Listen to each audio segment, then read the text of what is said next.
Welcome back to another episode of Way Too Wifey. I hate myself. Not really, but I do love myself. Let's start there.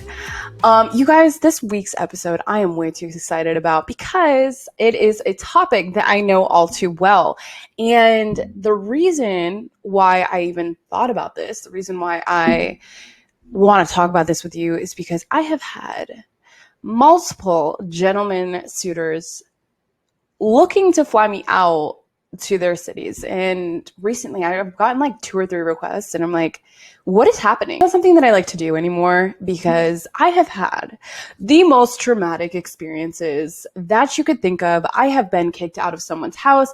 I have flown out to come to find out we had absolutely no connection and we did not talk to each other the entire time. Like literally imagine spending 2.5 days with someone, sitting at lunch, sitting at dinner, being at their house and not talking to each other the entire time. Let's talk about that because awkward to the point where I have had to call my friend who lived in that city to pick me up because it was so awkward. I'm like, I can't do another day. I know that you live an hour away, but like, how do you feel about like spending the day together and just like brunching and like eating around DC? Anyway, that was another experience. But the one that tops it off, the cherry on top, if you will, is the time that I flew out to see a homeless man. And I would love to share this story with you. I really would. And I'm going to get there. But there are things that we need to consider while flying out to see a person, especially if you do not know them. I want to break down what to consider while being flown out because that is honestly, some things that I probably did not consider. I'm very impulsive when I make decisions sometimes, and I would like to maybe prevent a lot of awkward situations, a lot of dangerous situations, a lot of traumatic situations for you and stuff that you should consider while being flown out. But before we go any further, if you could, please hit that thumbs up button. Please hit that subscribe button and the bell notification so you will never miss another episode. Okay. I need to break down the story and then we can get into the tips, the tricks, the whatever, the what have yous. I was very young at the time. I think probably 21 or 22 years old when I flew out to see this homeless man that I did not know was homeless. Picture it. I don't know what year. I wish I could tell you which year, but spring break. This guy, I was recently had broken up with my ex, ready on the prowl. I hit up all my old boyfriends. By boyfriends, I don't actually mean boyfriends. Come on, if you've been listening, you know that I say boyfriends when I don't mean boyfriends. Anyway, I hit up all my old boyfriends that I had, texted them. One in Dallas specifically was like, hey, like, why don't you just come this weekend? And I was like, wow, that's really impulsive. And at the time, I was kind of considering it. I'm like, it's a free trip because not that he was paying, but my dad was a pilot at the time and I was getting free flights. So I was like, you know what? If I get on the plane, because I was flying standby, which is basically like, it's not a guaranteed flight. If there's not a seat on the plane, I don't get to sit down.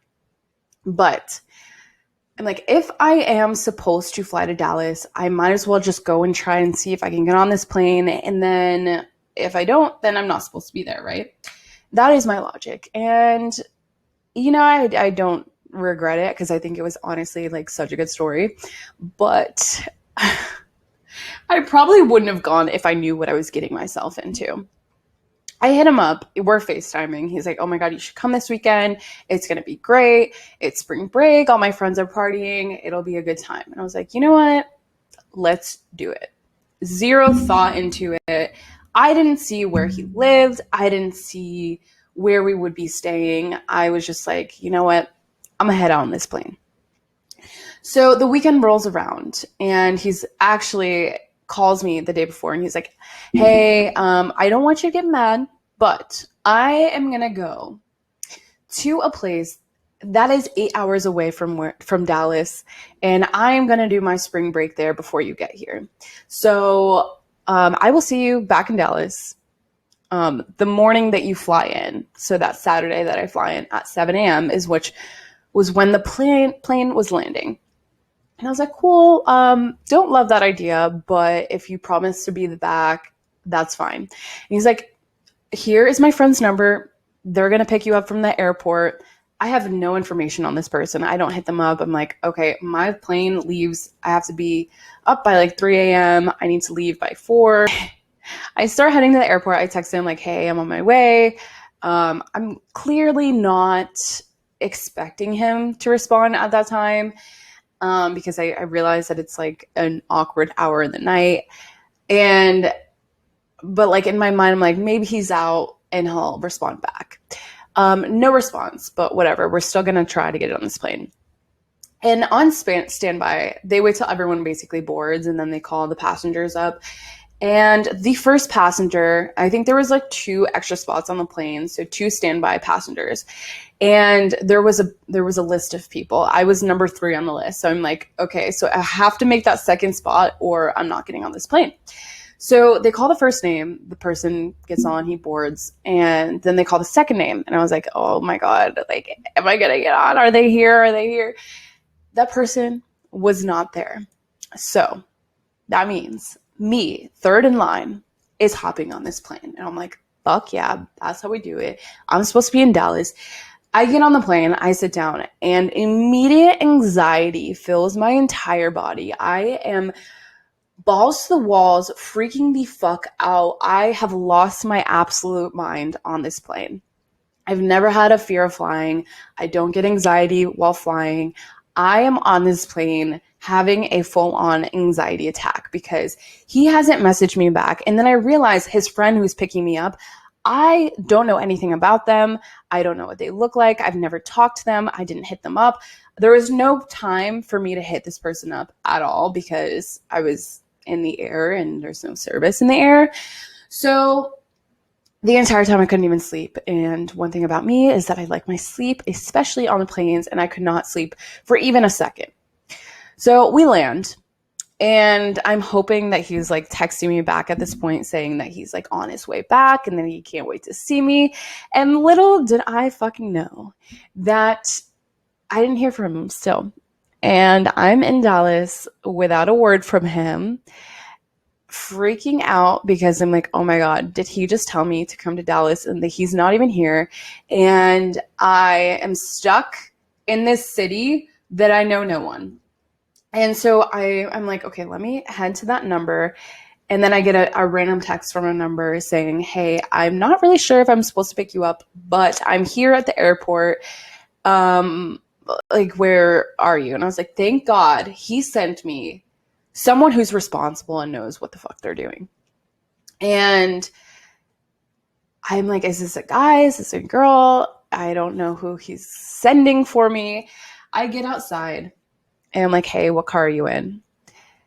And a girl answers the phone. I'm like, he really sent a girl to pick me up. Not happy about it, but then come to find out, I get in the car. It's this lesbian, and she is probably the most scary lesbian looking person that I have seen in a long time. Like, tatted from her head to her toes, absolutely all out tattoos, like lip piercing. Literally looks like she could stab me and I would not be able to defend myself.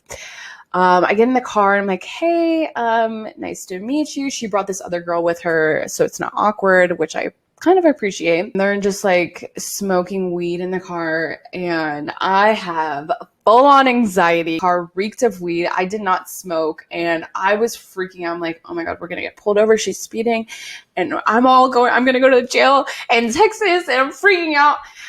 But anyway, I'm talking to her. I'm like, hey, haven't heard from this guy and curious, like, what is your relationship with him? Like, have you heard from him today? What's the deal? And she's like, I haven't heard a thing. And I was going to ask you the same thing because I'm not actually sure why he asked me to pick you up. We're not that close. I think we met probably about a month ago. And he has been staying at my house for the past like week or two, sleeping on the couch.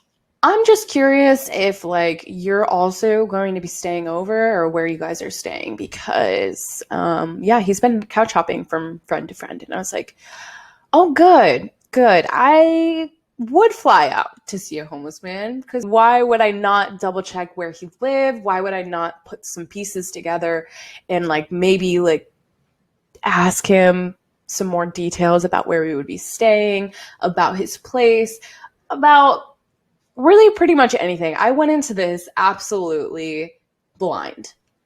I just flew 3 hours to come see this guy, and at the very least, he should be on his way back because he has an 8 hour drive. So, you know, you would think that that would be logical for if you're asking me to fly into town to come see you, that you would be there. But I guess it's not very logical to some. Maybe about 3 or 4 in the afternoon after spending the entire day with this girl that I don't know. By the way, she was really fucking nice, and I'm glad I spent the day with her as opposed to him.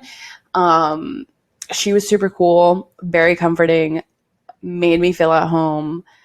You know, we got lunch together. She told me her whole life story. It was a good time. But I just like did not expect myself to be in that situation at all. When I heard from him at 3 or 4 in the afternoon, I was like, hey, not happy right now. Not happy, but what the fuck is up? He's like, I'm so sorry. I lost my friends. I lost my phone. I got lost last night and they finally found me and I'm heading back. So another 8 hours will do. And I'm like, are you fucking kidding me?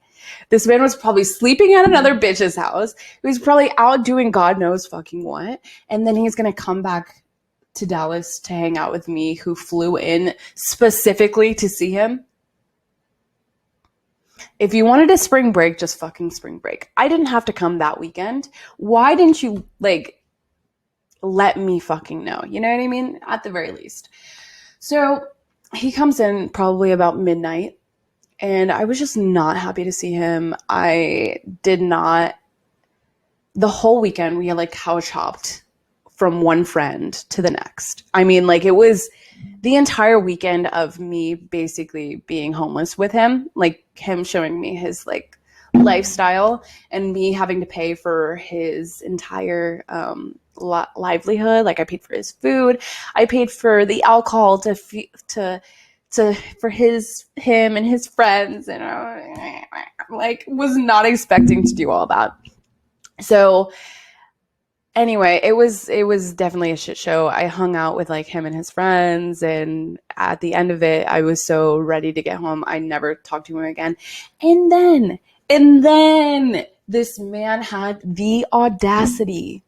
By the way, he got a baby girl, and he had the audacity months later to hit me up on Snapchat where I didn't have him blocked, to basically ask for money to pay for his child's diapers. And me being the fucking our child that I am, the heaven sent angel that I am, who was definitely a people pleaser back in the day, sent him $30 when I barely had anything in the bank because I'm a broke college student as well. And in my head, I'm like, okay, well, you know, I don't have a kid, so life could be worse. So I sent him the money. And again, months later, I'm like, absolutely fucking not. I'm blocking you on everything. Do not talk to me. I never want to see you. I don't want to see your face. Literally blocked on everything. And I, to this day, have not seen him, haven't heard from him, haven't talked to him. Know what you're getting yourself into, because at the very least, I should have had some kind of like expectation of where I would be staying. I want to get into what to like maybe think about, consider before you fly out to go see someone that you're interested in, so you can avoid the same mistakes that I did, because getting, you know, being put in that situation, as well as like being put in a situation where I was kicked out of someone's house that I went to go see, that, you know, was really, thank God I had a friend that lived nearby that like came to pick me up and hung out with me for the weekend. Had I not had that, this is maybe like something that you need to consider, is that, are you financially okay to go on a trip with unexpected expenses. Because at the time I was obviously a broke college student, and I wasn't expecting to have to pay for not only my part of like food and whatnot, but also his. And in the situation where I got kicked out, if my friend wasn't there, would I have enough money to get a hotel or to get a flight back home? Probably not, to be honest. I don't really think that I even considered that. It was just very impulsive, like, okay, I want to go do this. Like, let me hop on a plane and go fly to see someone that I've never met before, which is really crazy. Before you hop into a plane, consider all of the other expenses that you may have to incur while flying out to see someone. Can you afford a flight back home? Can you afford to get a hotel for the night if needed? Can you afford to pay for, whatever extra fees that you might do? Do you have to Uber to the airport? Who's going to take you to the airport? These are expenses that you need to be thinking about. This is not just a freeloaded trip. Typically, whoever you fly out to see, unless they have a lot of money and they're very generous, like, hey, like, let me take care of literally everything. Even when they say that, expect to be paying some kind of money, especially if you become in an unsafe situation. You never want to be in a spot where they have the power over you and you have to basically adhere to everything that they want you to because you don't financially have the money or the income of, like getting a hotel, for instance. Something that we definitely absolutely need to talk about is the pressure of hooking up. Because if someone is paying for your flight to come see them, or if someone is, offering you a place to stay, especially men, into the situation with their expectations of being, okay, well, I am flying you out, I expect to get some out of this. And that is absolutely wrong. Like, you have absolute control over your body, know your boundaries. You have to absolutely go into this with boundaries and stick to them, no matter how hard it may be. If you do not want to hook up with this person, and especially you have to think about like if you're seeing someone in person and they live in the same town as you don't have the same pressures of like hooking up first day because you'll see them again, most likely. But if you're flying out to see someone, there's pressures of like, if they're even expecting that, if you're getting the vibe from the beginning before you even fly out that they're expecting that from you, I would say probably just don't even go. Because if you fly out and you change your mind and that's something that you originally wanted to do, but you change your mind and you're like, absolutely not, I don't feel safe, they're probably going to put you in a pretty uncomfortable situation, more likely than not. I feel like most guys are very pushy in those situations, especially if they're flying you out and paying this money. You still don't owe them anything. Brings me to my next point of feeling safe before going. If there's any inkling, if there's any type of like, oh, this kind of just doesn't really feel right, if you don't feel safe, don't go. Ways of a guy making a girl feel safe, I would say this is definitely my now. If they don't do this, I'm not going. Getting me my own place to stay and they're paying for the ticket. And on top of that, have a plan for us. Like if someone texts me like, hey, I want to fly you out, let me know when I can book the tickets, and just give me your information and I will book it for you. I will book you a hotel of your own that you can stay in so you can make sure you feel safe. If they're saying these things and they're actually doing it, I feel so much better about actually going. But the thing is, if I have to ask them to do this, I am not going. If I have to ask, like, am I paying for this, or do you got me, or whatever, I'm not going. If I had to stay at their house, I'm not going, because I'm not staying at anyone's house that I don't know. I definitely did that way back in the day and was cool with it. Now, this point in my life, I care too much about my livelihood. I'm not interested in a casual hookup. So if I'm actually flying out to see someone, it's to see if there's some kind of connection there. In order to do that, I would need my own place. And if you're not willing to pay for that, then I'm not going. Also, if they have a plan already set for you, I think that is so attractive and sexy, and like, okay, they're taking the reins and making me feel comfortable about flying there because they actually have a plan of what we would be doing. If they're busy at some point, they're leaving me to basically do nothing. Like, have some kind of something that I can do and let me know the plan so I feel more comfortable about coming. I'm blindly going to meet up with someone in a different state that I don't know, I probably just won't go. I'm more likely to, if it's a state, city that I'd actually like to go to, I'm more likely to fly there with my friends and then see them while I'm there, because the pressures of flying to see someone, the pressures of the hookup thing, the pressures of, you know, everything in a weekend it's a lot, especially if you don't know someone. Think about, like, you're expediting the dating process, and if you're just looking for a hookup and that's something that someone you really want to hook up with, then like, fuck it, go. But there's no judgment at all. Fly, go, do your thing. But personally, I'm not interested in that anymore. So I know that, like, if I were to fly out to see someone, it would have to be very structured, very much me knowing what to expect and having my own place to stay, having everything put in place to where I feel comfortable and safe. So, things to consider. And that is it for this week's episode. I hope you enjoyed. And if you have plans to fly out, or if you have crazy fly out stories, because I've heard some really wild ones and some good ones too. So if you have any, leave them in the comments, hit me up, message me, and I will see you next week.